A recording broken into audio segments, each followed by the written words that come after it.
Ndërsa ngjarja e Abu Ubejdes radhiyallahu ta'ala anhu në betejën e Uhudit është e çuditshme. E keni dëgjuar besoj kur ajo që ka ndodhur në betejën e Uhudit, pejgamberi sallallahu alaihi wasallam është lënduar shumë, edhe disa hallkat të helmetës tina që i kanë hyrë në faqet e tij.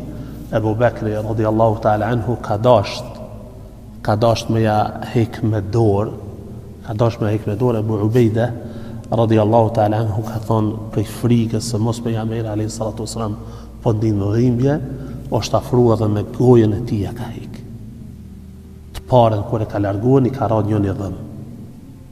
Edhe dytë kur e ka larguar prej fytyrës dritur pejgamberi sallallahu alaihi wasallam i ka rënë dhëmi tjetër.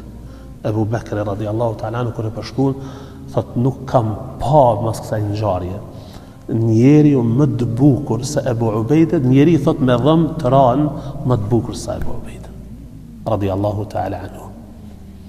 Bile kur e përshkruan Abu Bekri kur e ka pa Abu Ubejden thot kur është shme është nxehtë situata, nuk është ashtë mirë të muslimanëve, thot e kam pa thot të fluturun luftë.